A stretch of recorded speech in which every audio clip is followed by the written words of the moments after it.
What's good, y'all? Welcome back to the channel. Today we're talking about iPhones, and you guys know that I absolutely love the iPhone. Every video that you guys watch, including the one that you're watching right now, has been filmed 100% on an iPhone on this channel. And the iPhone that I'm currently using is the iPhone 15 Pro. But the very fact that I'm always filming on my iPhone puts me in a situation ever so often wherein my main device for content consumption, for listening to music, for gaming, for the use of maps, for the use of my payments is pretty much unavailable because it's stuck on a tripod 90% of the time that I'm out filming. And honestly, this is a problem because you do everything with your phones nowadays, and while these devices can be phenomenal, and I mean absolutely phenomenal camera setups, they are needed for a bunch of different purposes, and this was definitely an issue for me. So I figured that I needed to solve this problem as soon as possible, and I decided to make a little investment to sort it out. So I went to Apple and picked up the cheapest iPhone that they were selling, and this is about 2.5 years ago, and this device is the iPhone SE Generation 3. So the iPhone SE Gen 3 has pretty much become my backup device. It's become my secondary phone. It's connected to the same Apple ID and same WhatsApp account, so I can reply to all my iMessages, my WhatsApp texts. I can have people communicate with me on either of these platforms using FaceTime. So when I'm out and about and I'm filming on my iPhone 15 Pro, I have this device to take care of all my communication needs, but I also use it for Apple Music because same Apple ID. I use it for maps, backup payments set up on this device. I use it for note-taking. I use it to look at my scripts when I'm out, and I also use it to look at my short list when my iPhone 15 Pro is on a tripod. So my spare phone, which is the iPhone SE, is pretty much there for me at all of these times. At the end of the day, it is an iPhone and it is a backup. So tomorrow, if I'm out filming and I'm out in a different country and I'm shooting my entire experience there, I end up damaging my iPhone 15 Pro, tripod topples over, or I just drop my phone when I'm shooting with it, I still have this device to get me out of a sticky situation because this is connected to the same Apple account, everything I need to get me out in an unsafe situation or in a pinch. So I do think it's safe to say that I am somebody who absolutely loves the iPhone SE series of phones that Apple has dropped. And that's exactly why when I ended up hearing all the latest leaks and rumors on the next generation of this device, I definitely had to make a video about this, and that's exactly what we're talking about today. Latest leaks and rumors for the iPhone SE 4. Obviously, these are all rumors, so you definitely want to take them with a grain of salt. One of the things that I'm super excited about is the fact that the new iPhone SE is expected to have complete design refresh, wherein it moves away from this old iPhone 8 body and it pretty much picks up the iPhone 14 body. Now, there's been a bunch of leaks and rumors suggesting this, and this is one of the most probable things that could happen to this line of phones, even though it's just a rumor. Now, these rumors are basically all over X. A lot of famous Apple leakers, including Majin Boo, has shown us the leak case designs for the iPhone SE. There's also leaked CAD files that show the entire body looking like the iPhone 14 body, so these are pretty likely to take place. The leaked CAD files pretty much show that the body of the iPhone SE is more squared off, representing the more modern iPhone look, which we've had for the last few years, the squared off design. And also, if you take a look closely at any of these cases that Majin Boo has leaked, they do have a cutout for possibly the action button, because as we all know, Apple is expected to throw this button into all the iPhones from 2024, and the iPhone SE in 2024 is probably going to get the action button as well. Now, something I'm personally super excited about is the fact that the new iPhone SEs are going to get camera upgrades. Think about it, the iPhone SE does expect to have one camera on it, one lens. It's supposed to continue with the original one lens design over the next few years because it is the budget iPhone. The latest rumors are talking about possibility of that one lens being the 48 megapixel sensor that we have on the iPhone 15 series. Now, if you ask me, if you're giving a phone one single lens, best lens is the one that we have on the iPhone 15 series. The 48 megapixel sensor that Apple introduced last year is absolutely mind-blowing, and I think this alone is a phenomenal camera upgrade for the budget iPhone coming out soon. Now, the screen size for the next iPhone SE is expected to go up from 4.7 inches to 6.1 inches, and as you guys can see, this is an LCD display, but we're not expecting LCD to come back. We're expecting an OLED display for the new iPhone SE, very similar to what you had on the iPhone 14 series of phones. And this is probably not going to have ProMotion or 120 Hz or even 90 Hz. It's going to be a 60 Hz display, which is not a great deal, but if you think about it, going from LCD to OLED for the budget phone is a pretty great upgrade, considering Apple's LCD displays themselves are so well calibrated and so color accurate. The new OLED display on this device is going to be pretty amazing if you ask me. Now, to top things off, you're expected to ditch the lightning port on the new iPhone SE. This is the final nail in the coffin for the original older iPhone designs. All the iPhones are going to have USB-C now, and I think this is probably a rumor that will take place because next year, every phone, as per the European Union laws, are supposed to be USB-C only. Apple's not going to drop a new iPhone SE with a lightning cable. USB-C is definitely a thing that's going to come. Now, the very fact that we're getting a brand new design and the body is completely changing to what it used to be, it pretty much means we're ditching the fingerprint sensor, and the iPhone SE would finally get Face ID. I don't think Apple's going to throw in a fingerprint sensor in the power button because that's just too far-fetched and it'll cause too much of a change of design. Essentially, they're going to take an iPhone 14 body and just reuse all the remaining iPhone 14 bodies as the iPhone SE, rebrand that body. They're not going to want to change much. Face ID is definitely the better, more secure and faster biometric in the market. Now, there are a lot of rumors about the colors for the iPhone SE 4, but white, red and black or midnight, whatever Apple wants to call it and whatever shade Apple goes for, these are pretty much more or less sure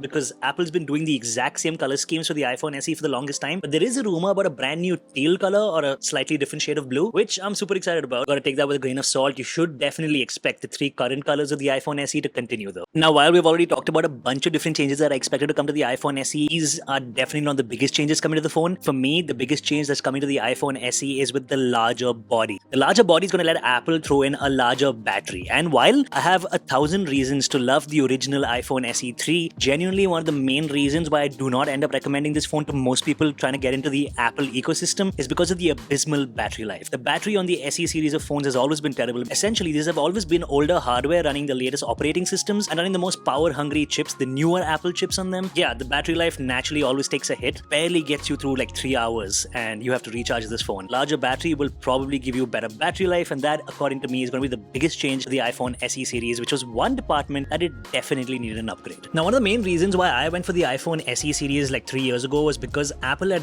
basically taken out an older body of an iPhone and dropped in the latest processor in it, given it a decent camera upgrade, and basically given you a much cheaper iPhone which you can use as a secondary phone or a backup phone or a business phone or just as your gateway into the Apple ecosystem. And yeah, that's basically been the case with the SE series of phones. Apple has always given you older hardware with a newer processor on the inside, ensuring longevity. My current iPhone SE is actually running iOS 18. Like, this is the device I am testing the iOS 18 beta on. So yeah, the iPhone SE is powerful and it's always been powerful. That's pretty much expected to continue even this year. As per the latest leaks found by 9to5Mac, Apple is expected to drop the A18 chip, which is the new chip for 2024, into 5 different iPhone models. And obviously we're expecting that to go into the 16, the 16 Plus, the 16 Pro, and the 16 Pro Max, which are the 4 devices. But the 5th device, one can only assume, is going to be the iPhone SE 4, which has been rumored for the longest time and is expected to come out late 2024 or early 2025. So if the iPhone SE 4 does get the A18 chip and the latest chip, we're going to get Apple Intelligence features on Apple's cheapest iPhone, and that's going to make this a pretty big upgrade. So yeah, the iPhone SE is not going to be any slouch when it comes to performance. Now, one of the biggest questions with the iPhone SE series is when these devices are actually going to drop, and trust me, there've been a ton of rumors and we've actually gone back and forth on this a bunch of different times. Originally, we were expecting the iPhone SE to release sometime in 2024 in the first quarter, which eventually got pushed back to the third quarter. Then there were leaks and rumors that said that they're going to be coming out with the iPhone SE in 2026, which I think is a little too far away, because to drop an iPhone 14 body in 2026 is going to be a far-fetch, and maybe even Apple's going to have a tough time selling that to the market. But the latest rumors that I've heard about is that the iPhone SE is expected to come early 2025, and that kind of lines up with the way Apple does their marketing and their product launches, because they're going to drop the new iPhone 16 series October, November 2024, which eventually will have the A18 chip, and then they're going to take that same chip and drop it into the iPhone SE 6 months later. So do believe that the timeline, according to me, again, take it with a grain of salt, is going to be somewhere around March or April 2025 when you're going to get to see the brand new iPhone SE Generation 4. So these were the latest leaks and rumors. We're never sure about any product that's launching. These are all leaks,